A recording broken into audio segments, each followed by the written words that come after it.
Laboratory के जानवर वैज्ञानिक अनुसंधान में बहुत इंपॉर्टेंट रोल निभाते हैं। ये डिजीजेस को समझने, नई दवाइयां बनाने और प्रोडक्ट्स की सेफ्टी को टेस्ट करने में हमारी हेल्प करते हैं। प्रॉपर केयर न केवल एथिकल है, बल्कि एक्यूरेट रिसर्च रिजल्ट्स भी इंश्योर करता है। जब एनिमल्स हेल्थी और कंफर्टेबल होते हैं, तो उनसे रिलायबल डेटा मिलने की संभावना ज्यादा होती है। यह गाइड लैबोरेटरी के एनिमल्स की देखभाल के बारे में इंपॉर्टेंट जानकारी प्रदान करता है। इन गाइडलाइंस का पालन करके हम रिसर्च में एनिमल्स के साथ ह्यूमेन ट्रीटमेंट इंश्योर कर सकते हैं।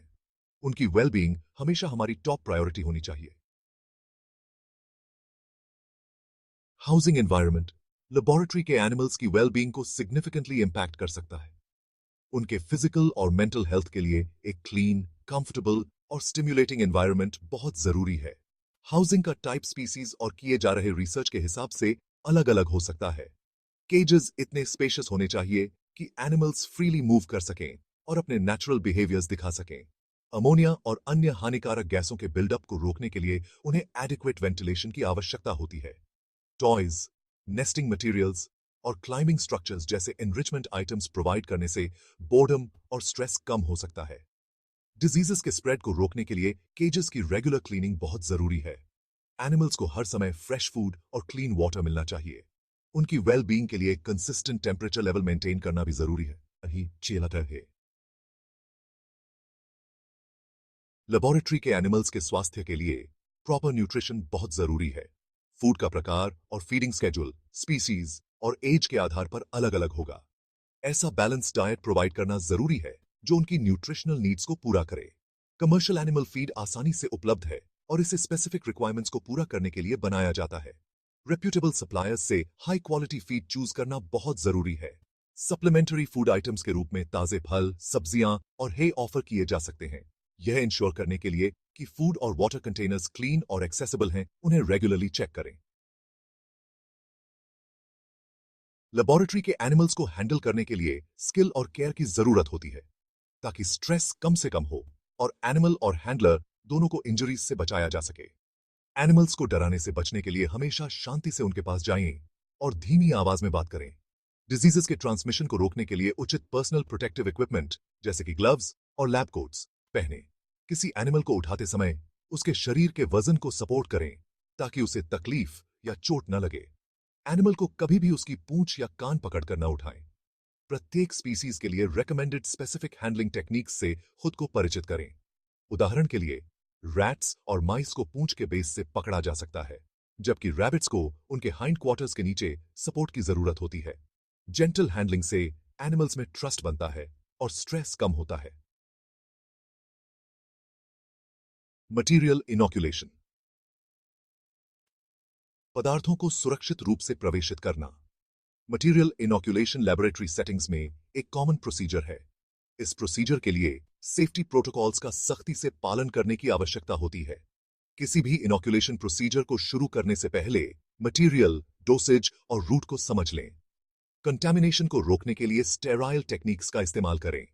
एनिमल के साइज और वॉल्यूम के आधार पर अप्रोप्रिएट नीडल्स और सिरिंजेस चुनें।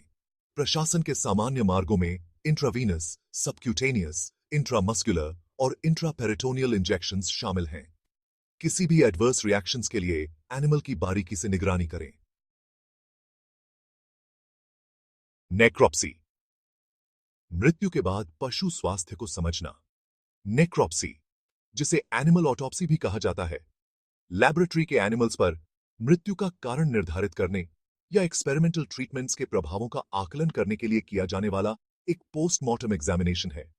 नेक्रोप्सी के दौरान एनिमल के ऑर्गन्स और टिश्यूज की पूरी तरह से जांच की जाती है। इसमें किसी भी असामान्यता के केयरफुल डाइसेक्शन और ऑब्जर्वेशन शामिल हैं। आगे के एनालिसिस जैसे कि माइक्रोस्कोपिक एग्जामिनेशन या बैक्टीरियल कल्चर के लिए टिश्यूज को कलेक्ट किया जा सकता है। नेक्रोप्सी के फाइंडिंग्स एनिमल के हेल्थ स्टेटस, बीमारियों की प्रोग्रेशन और एक्सपेरिमेंटल इंटरवेंशंस के प्रभावों के बारे में वैल्यूएबल जानकारी प्रदान करते हैं।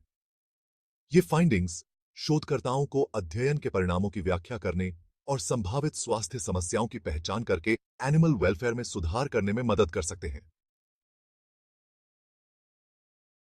कॉमन डिजीजेस, बीमारियों की पहचान करना और उनका प्रबंधन। किसी भी अन्य लिविंग क्रीचर की तरह लेबोरेटरी के एनिमल्स भी विभिन्न बीमारियों के प्रति ससेप्टेबल होते हैं।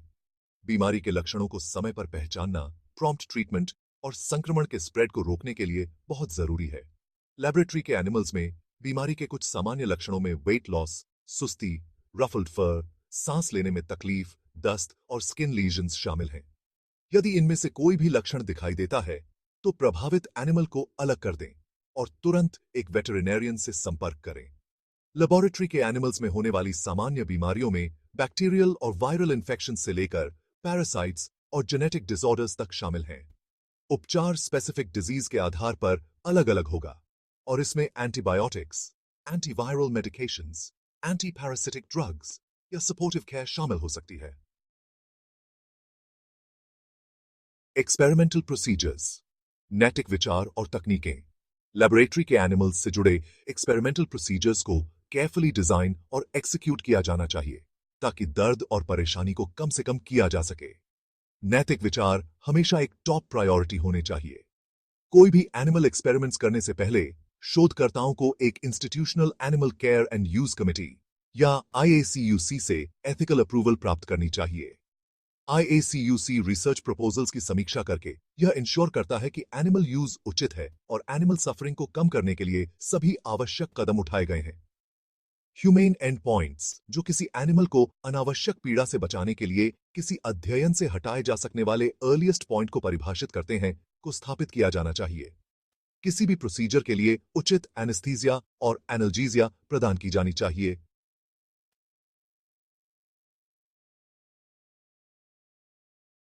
एथिकल ट्रीटमेंट लेबोरेटरी पशुओं के प्रति हमारी जिम्मेदारी। लेबोरेटरी के एनिमल्स के साथ एथिकल ट्रीटमेंट केवल एक कानूनी आवश्यकता नहीं है, बल्कि एक नैतिक दायित्व भी है। हमें उनके उपयोग के वैज्ञानिक लाभ को अधिकतम करते हुए एनिमल सफरिंग को कम करने का प्रयास करना चाहिए। 3 R's प्रिंसिपल: रिप्लेसमेंट, रिडक्शन और रिफाइनमेंट एथिकल एनिमल रिसर्च का मार्गदर्शन करता है। रिप्लेसमेंट का मतलब है कि जब भी संभव हो, एनिमल्स के ऑल्टरनेटिव्स का उपयोग करना, जैसे कि कंप्यूटर मॉडल्स या सेल कल्चर्स। रिडक्शन का मतलब है कि स्टैटिस्टिकली सिग्निफिकेंट रिजल्ट्स प्राप्त करने के लिए आवश्यक एनिमल्स की न्यूनतम संख्या का उपयोग करना। रिफाइनमेंट में दर्द और परेशानी को कम करने के लिए एक्सपेरिमेंटल प्रोसीजर्स को मॉडिफाई करना शामिल है। रिसर्च में एनिमल वेलफेयर को प्रमोट करने के लिए रिसर्चर्स और टेक्नीशियंस से लेकर एनिमल केयर कर्मचारियों तक, इसमें शामिल सभी लोगों के लिए ऑनगोइंग एजुकेशन और ट्रेनिंग की आवश्यकता होती है। कंक्लूजन: अनुसंधान में पशुओं की भलाई सुनिश्चित करना, लैबोरेटरी के एनिमल्स वैज्ञानिक ज्ञान को आगे बढ़ाने और मानव और पशु स्वास्थ्य में सुधार करने में महत्वपूर्ण भूमिका निभाते हैं। उनके योगदान के साथ उनकी वेल बीइंग सुनिश्चित करने की जिम्मेदारी भी आती है। उचित आवास, पोषण, हैंडलिंग और स्वास्थ्य सेवा प्रदान करके और एथिकल प्रिंसिपल्स का पालन करके हम एक ऐसा रिसर्च एनवायरनमेंट बना सकते हैं जो एनिमल वेलफेयर को प्राथमिकता देता है। याद रखें, लैबोरेटरी के एनिमल्स के साथ ह्यूमेन ट्रीटमेंट न केवल नैतिक रूप से सही है, बल्कि रिलायबल साइंटिफिक डेटा प्राप्त करने के लिए भी आवश्यक है। आइए हम सब मिलकर रिसर्च में एनिमल केयर के हाईएस्ट स्टैंडर्ड्स को बनाए रखने के लिए काम करें, यह सुनिश्चित करते हुए कि इन एनिमल्स द्वारा किए गए सैक्रिफाइसेस सभी के लिए एक स्वस्थ भविष्य में योगदान दें।